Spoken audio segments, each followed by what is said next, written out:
Okay, so I barely have any daylight left, but I just wanted to make a video real quick about, well, a question I got asked in the comments regarding the Old Testament, and basically a question I think a lot of us have as unbelievers, like as to how a loving, magnanimous, all-knowing God could have anything at all to do with Mosaic law and just the things we see in the Old Testament. And I had this question myself when I first started to look into the Bible and really consider it. That was one of my big hurdles, was trying to understand how I could come into agreement with what I saw as the God of the Old Testament. I had fallen for sort of a Gnostic interpretation years ago. There's a book called The Old Serpent Chained, which tries to paint the God of the Old Testament as the devil that Jesus came to liberate us all from, but he just couldn't come out and plainly state it because we weren't ready. And that was like the true meaning of the wheat and the tares, basically, was that, the wheat could receive the message, but the tares couldn't. It was such BS. I actually burned that book after I got saved. I'm not like a big book burner, but that book I did burn because I resented it so much, because I had like recommended it to people and stuff. Anyway, so the really important thing to keep in mind and to know, because it's very, very rarely addressed, is that the Jews needed the law. God never wanted to give the law. He never wanted to have to give the law. If you read the Bible, you'll see that he started out with, just one rule, just one, not to eat from the tree of the knowledge of good and evil, and we couldn't keep that rule. And so he always knew that any rules he gave us would be completely pointless and that we would break it. If he gave us a way to attempt to earn our favor in his eyes, we would guaranteed screw it up.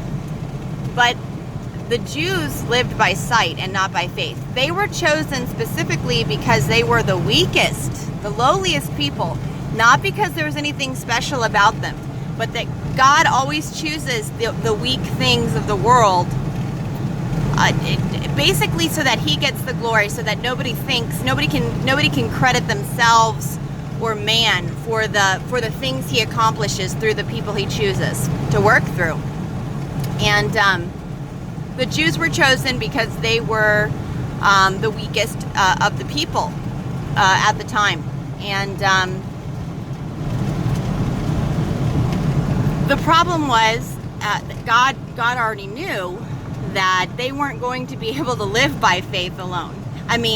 There were always people that were saved by the very same gospel that we've had from day one, which is to trust God, trust what he says, to believe that he'll make a way. I'm not a dispensationalist, so I know that from the very beginning, that's how anybody was ever saved, and that's how everybody's saved today and will be saved long into the future. Or if we have very long, I'm not sure. But anyway, sorry, just making sure I don't miss my turn. Okay, yeah, so the law was supposed to be harsh and ugly and impossible for us to keep, because it was supposed to be a schoolmaster to lead us onto Christ. So what the Jews were supposed to do, they were supposed to look at the law and look at the standards, because the standard of the law is that if you offend in one point, you are guilty of all. Doesn't matter if you have kept every single other law perfectly your entire life. If you break one, just fall short in one aspect, you're guilty of all the law. And so you're supposed to realize that you cannot be justified by the law. And a lot of what's in the Old Testament and the ritual law, they're shadows of Jesus Christ. Every single thing that we see, it's so fascinating. I mean, just right down to the age of when you need to bring a sacrifice, which, by the way, is the age of accountability. That's why God gave it. But the law is a tool for us to understand deeper things also. So if we look back at the law, we can see details that aren't exactly laid out word for word, especially in the New Testament, but they are implied and confirmed by the law. Such as that, at age 20, I believe, that you actually have to bring your own sin offering, and before that you're covered. That is how I know the age of accountability is 20. Also, they could not enter the promised land for their lack of faith, except everybody that was 20 and under. The rest, they had to they had to stay in the wilderness. But 20 and under, they could enter because they weren't accountable. So that's one of the reasons for the law. But the point of the law and how harsh it was truly to make people, it was to stop our mouths, to make us realize we could not earn salvation, and that we shouldn't try. Because if we were to apply these standards of perfection in this fallen flesh and in this fallen world, it would be ugly, it would be brutal. It's not that God ever wanted anybody to have faith in that law or really to exalt it. God himself calls it the law of sin and death. He calls it bondage, and he calls it, it's condemnation. In the New Testament, so the New Testament is often called the Old Testament revealed, and the Old Testament is called the New Testament concealed, because during the time of the Old Testament, there was a veil over people's eyes in terms of actually completely understanding what the gospel would be when it came to Jesus Christ. But Abraham believed God, and it was counted to him for righteousness. So when God asked Abraham to sacrifice Isaac, Abraham did. He walked right up to the very point. He had Isaac even gather his own the firewood. Didn't ask a question because he trusted God. He knew God was good, and so he knew that God would not ask him to do anything, that he wouldn't fix, that he wasn't somehow going to bring him through. He knew he could raise Isaac up from the dead if that's what it took. It didn't matter. So he believed God, and it was counted unto him for righteousness. And then at the very last minute before, he actually went through with it. God stepped in and said that God would provide himself a lamb. He didn't just say God would provide a lamb. He said God would provide himself a lamb. It was like actually a ram, and the ram got its horns tangled in briars, and it was supposed to be a picture of Christ and the crown of thorns. And so right then and there, that showed us God's character, because see, God, unlike every other false god in the world, God would never actually expect us to sacrifice our children for him, which all other false demon gods do. They all require child and human sacrifice.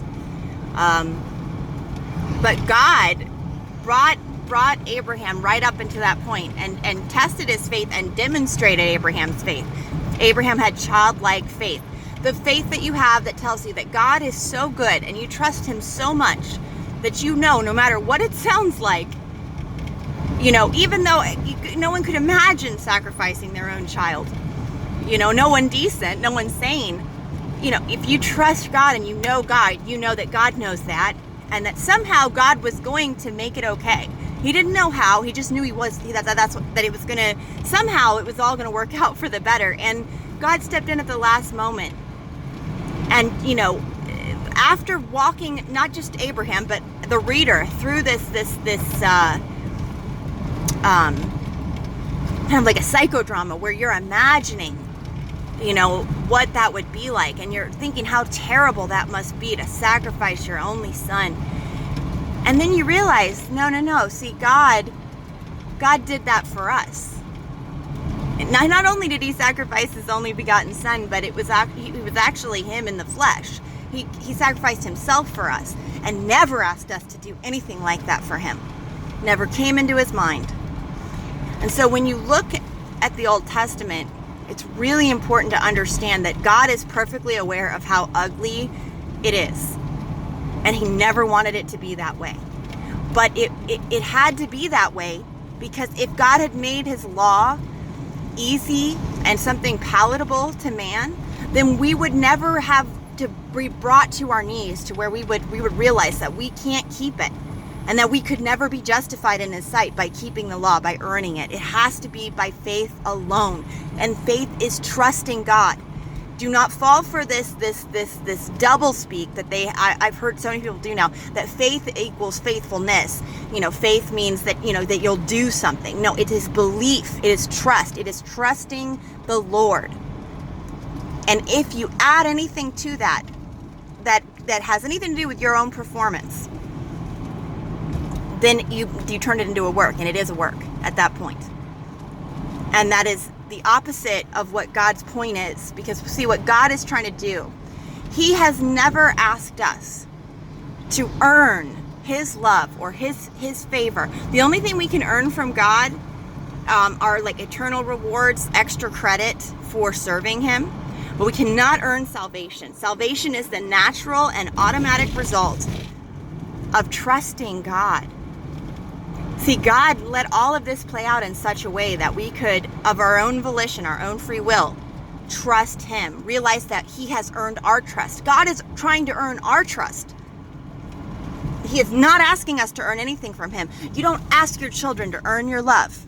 And although we are not his children until we are born again, we are his creation. And it would not have been reasonable to create us against our own will. I mean, we had no say in the matter, as far as I know, that whether we'd be created or not. He created us, and then to drop us into this situation where we then have to jump through hoops to earn his love. And then,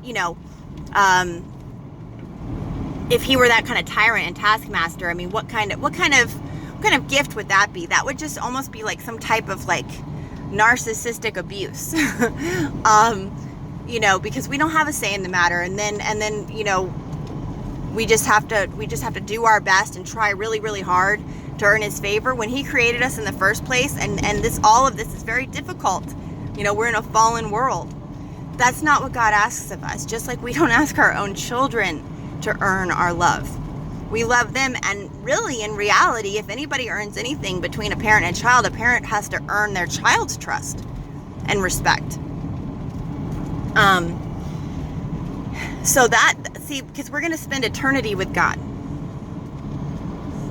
And the very reason that I rejected God in the first place was that when I was 7, is it terrified me to think the best possible outcome I could imagine would be to spend eternity with this God guy that I didn't even know. I didn't know what he was like. And what if he was crazy? It's a really big ask. It's a big leap. It's a big step. It's a lot of trust to trust God with your eternal fate. He's not going to force anybody that doesn't trust him to be sentenced to eternity with him.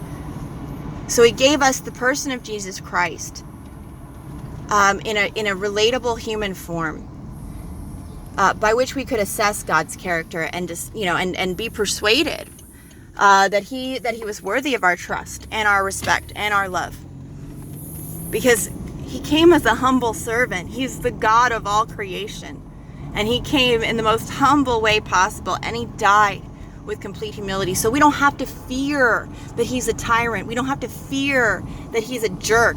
We get to know by Jesus Christ, and the scriptures, the kind of God is.